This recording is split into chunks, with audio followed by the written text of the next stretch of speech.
நமது மாணிக் டிவியின் அன்பார்ந்த பொக்கிஷ கண்மணிகளே வணக்கம். அடியேன் ஆதி அந்த மாணிக்க வாசக சிவசன்மார்க்க பீடத்தின் குரு மாதாஜி உங்கள் ஜெயந்தி ஸ்ரீபா சிவாச்சாரியார். பிரபஞ்ச நடராஜரின் புகழ் ஓங்குக உலகமெல்லாம். சிவஜோதி சிவஜோதி சிவகாமி சிவஜோதி சிவஜோதி சிவஜோதி சிவகாமி சிவஜோதி. ஓம் நம சிவாய. இன்னைக்கு நம்மளோட டாபிக் திருவடி தீட்சை இலவசம் அப்படிங்கிறத பத்தி பார்க்க போறோம். அதாவது மாணிக்க வாசகர் தன்னுடைய திருவாசகம் சிவபுராணத்துல 16வது பாடல்ல சொல்லியிருக்கிறாரு. அதாவது அன்பருக்கு அன்பனே யாவையுமாம் அல்லையுமாம் ஆதியனே அந்தம் நடுவாகி அல்லானே. அன்பருக்கு அன்பனே யாவையுமாம் அல்லையுமாம் ஜோதியனே துண்ணிருளே தோன்றா பெருமையனே ஆதியனே அந்தம் நடுவாகி அல்லானே ஈர்த்தன்னை யார் கொண்ட எந்தை வருமானே கூர்த்த மெய்ஞானத்தால் கொண்டுணர்வார் தம் கருத்தின் அப்படின்னு சிவபுராணத்துல திருவாசகத்துல சொல்லியிருக்கிறாரு. அதாவது இங்க என்னன்னா, முன்னொரு காலத்துல அப்ப மாணிக்க வாசகர் அரிவர்த்தன பாண்டியனோட அவையில முதலமைச்சரா பணியாற்றிய காலத்தின் போது என்ன நடந்துச்சுன்னா, அப்ப குதிரைகளுக்கு தட்டுப்பாடு ஏற்பட்டது அந்த அரசவையில. அப்ப படை வீரர்கள் இந்த மாதிரி குதிரை வாங்கணும்னா எல்லா குதிரைகளும் நோய்வாய்ப்பட்டு போச்சு, வயசாகி போயிடுச்சு. அதனால குதிரை வாங்குறதுக்கு போகணும் போது சோழ நாட்டிலிருந்து ஒரு ஓலை வருது, இங்க தரமான குதிரைகள் கிடைக்குது அப்படின்னு சொல்றாங்க. உடனே மன்னரும் என்ன பண்றாரு, தன்னோட படை வீரர்களோட அமைச்சரை கூப்பிட்டு மாணிக்க வாசகரை கூப்பிட்டு, நீங்க போய் இந்த மாதிரி சோழ நாட்டில் இருக்கிற திருப்பெருந்துறையில போய் நீங்க போய் இது வாங்கிட்டு வாங்க, குதிரைகள் எல்லாம் வந்திருக்குது, போய் பார்த்துட்டு நல்ல குதிரைகளை பார்த்து நீங்க வாங்கிட்டு வாங்கன்னு அனுப்பிச்சுடாரு. அப்போ போகும்போது நிறைய பொற்காசுகள், தங்க காசுகள், அந்த மாதிரி நிறைய பொருளாதார இதை நிறைய கொடுக்குறாரு. தங்க காசுகள் எல்லாம் நிறைய கொண்டு போறாங்க, மூட்டை மூட்டையா கொண்டு போறாங்க.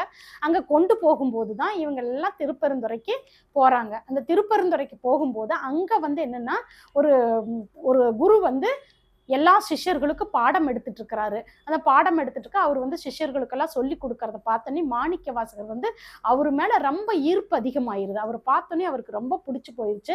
அப்ப நம்மளும் இந்த குருநாதர்கிட்ட நம்ம தீட்சை வாங்கணும், இவர்கிட்ட நம்ம நிறைய விஷயங்கள் கத்துக்கணும் அப்படின்னு சொல்லி அவரு பால் ஈர்த்து அங்க போய் உட்கார்ந்துக்கிறாரு. அவருதான் சிவபெருமான் தான் அங்க குருவா வந்தவர். அதனாலதான் இவர் என்னன்னா, அன்பருக்கு அன்பனே, அன்பருக்கு அன்புக்கு அன்பானவனே அப்படிங்கிறாரு, தோன்றா பெருமையனே. இதுல என்னன்னா, அங்க போய் அவருதான் ஈர்த்ததுனாலதான் ஈர்த்தன்னை யார் கொண்ட எந்தை பெருமானேன்னு இந்த பாடல்ல பாடாரு. ஈர்த்தவர் யாரு? மாணிக்க வாசகர் ஈர்த்ததே சிவபெருமான் தான். அதனாலதான் அங்க போய் உட்கார்ந்து அந்த கூர்த்த மெய்ஞானத்தை அந்த மெய்ஞானம் கிடைச்சு அவர் இந்த விஷயத்த நமக்கு ஞானத்தை பத்தி எல்லாம் சொல்றாரு. அதாவது அன்பருக்கு இந்த பாடல்ல அன்பருக்கு அன்பனே, அதாவது அன்புடையவர்களுக்கெல்லாம் அன்பன் இவருதான். யாவையுமாம் அல்லையுமாம், யாவையுமாம் அப்படிங்கிறது உயிரற்ற பொருட்கள் எல்லாத்தையுமே குறிக்குது. அல்லையுமம்னா உயிர் அல்லாத பொருட்கள் அத்தனையும் குறிக்குது. உயிரற்ற பொருட்களையும் குறிக்குது. உயிர் அல்லாத பொருட்களும் சிவபெருமான் தான். அது இல்லாம இதுக்கு ரெண்டும் நடுவாகி இருக்கிறவரும் எல்லாமே அவரு தாங்கிறாரு.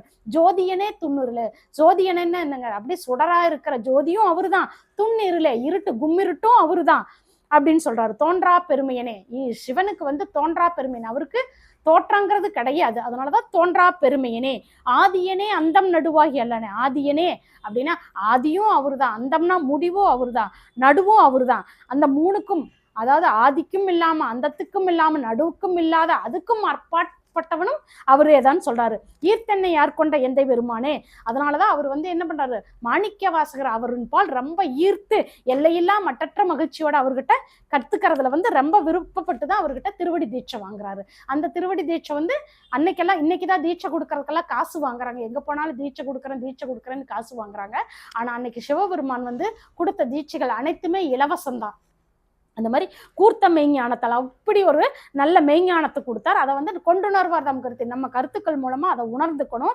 அதனாலதான் ஈர்த்தென்னை யார் கொண்ட எந்தை பெருமானே. அதனாலதான் அவருக்கு மாணிக்க வாசகர் என்ன சொல்றாருன்னா, குன்றே அணையாய் என்னை யார்கொண்ட போதே கொண்டிலையோ இன்றோர் இடையூறு எனக்குண்டு நன்றே செய்வாய் பிழை செய்வாய் நானோ இதற்கு நாயகமே முக்கன் எம்மானே நன்றே செய்வாய் பிழை செய்வாய் நானோ இதற்கு நாயகமே அப்படின்னு சொல்றதுக்கு காரணம் என்னன்னா, நீ எவ்வளவு பிழை வேணாலும் செஞ்சுட்டு இருப்பா, நான் தான் அதையெல்லாம் தாங்கிக்கிறேன்ல.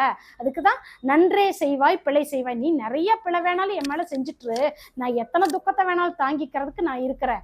எனக்கு இன்றோர் இடையூறு எனக்கு உண்டோ, இன்னைக்கு ஏதாவது இடையூறு எனக்கு வந்துருமா? வராது. ஏன்னா இன்றோர் இடையூறு எனக்கு உண்டு. முக்கன் எம்மானே, நெற்றிக்கண்ணை உடையவனே முக்கன் எம்மானே, உன்னை யார்கொண்ட போதே கொண்டுலையோ அப்படின்னு சொல்றாரு. அந்த மாதிரி நீ எப்ப என்னை யார்கொண்டுட்டியோ அன்னைக்கே எனக்கு எல்லா கஷ்டங்களும் பறந்து போச்சு. ஒருவேளை கஷ்டங்கள் வந்தா கூட அதையும் நீயே செய்ய. நன்றே செய்வாய் பிழை செய்வாய் நானே இதற்கு நாயகமே முக்கன் எம்மானே அப்படின்னு சொல்லி அவ்வளவு ஒரு பாடல்ல அவ்வளவு விஷயத்த சொல்றாரு. ஈர்த்தன்னை யார்கொண்ட எந்த பெருமானே, ஈர்த்தவரே அவரு தான் சொல்லிட்டாரு. அப்ப அதுல இருந்து என்ன தெரியுதுன்னா, நம்மளும் சிவபெருமான் கிட்ட அன்போட அவரு கூட பக்தியோட நம்மளும் பயணம் செஞ்சுட்டு இருந்தா, அவரையவே சரணாகதின்னு அவரோட திருப்பதங்களை கைப்பற்றி விட்டுட்டோம்னா, கட்டாயம் ஒரு நாள் மாணிக்க வாசகர் மாதிரி அவரும் நமக்கும் திருவடி தீட்சையை கொடுப்பார். அதுவும் இலவசமாகவே கொடுப்பார். அதனால அன்பர்களே, எல்லாரும் கட்டாயமாக சிவபெருமான் பாதங்களை சரணாகதி அடைஞ்சு அவரை வணங்குங்க. உங்களுக்கு வேண்டிய எல்லா வசதிகளையும் அவர் ஏற்படுத்தி கொடுத்து உங்களை புகழின் உச்சியில் கொண்டு போய் வசதி வாய்ப்புகளோடு நல்லபடி வாழ வைப்பார். அதே மாதிரியே நீங்கள் சிவபெருமானை வணங்குவது சாலச் சிறந்தது என்று முடிக்கிறேன். நன்றி அன்பர்களே, வணக்கம். நமது மாணிக் டிவியின் அன்பர்களுக்கு ஒரு வாய்ப்பு கொடுக்குறோம். அதாவது நமது மாணிக் டிவியின் மூலமா இந்த சேனலை சப்ஸ்கிரைப் பண்ற அன்பர்களுக்கு மட்டும் நமது சேனல் மூலமாக நமது பிரபஞ்ச நடராஜரின் திருக்கோயில் மூலமாக மகாலட்சுமி கடாட்ச தாயத்து ரூபாய் 5000 மதிப்புடைய தாயத்து வேள்வி குண்டத்தில் சிவாச்சாரியர்களால் பூஜிக்கப்பட்ட உச்சாடனம் ஏற்றப்பட்ட தாயத்து, மகாலட்சுமி கடாட்ச தாயத்து அதாவது நம்ம சேனலை சப்ஸ்கிரைப் பண்றவங்களுக்கு மட்டும்தான் இது நாங்கள் வழங்குறதா இருக்கிறோம். யாரா இருந்தாலும் எங்களையும் ஒரு பொருட்டா மதிச்சு இந்த வீடியோவை பார்த்த அனைவருக்கும் எங்களது கோடான கோடு நன்றியை தெரிவித்துக் கொள்கிறோம். அதனால அன்பர்களுக்கு இந்த வாய்ப்பை நாங்கள் இலவசமாக பண்ணி கொடுக்குறோம். அந்த லக்ஷ்மி கடாட்ச தாயத்து வாங்குறவங்க சப்ஸ்கிரைப் பண்ணிட்டு உங்களை பற்றின டீட்டெயில்ஸு, பேரு டீட்டெயில்ஸு, கான்டாக்ட் டீட்டெயில்ஸ் எல்லாம் நம்மளோட கமெண்ட் பாக்ஸில் தெரிவிங்க அன்பர்களே. நன்றி, வணக்கம்.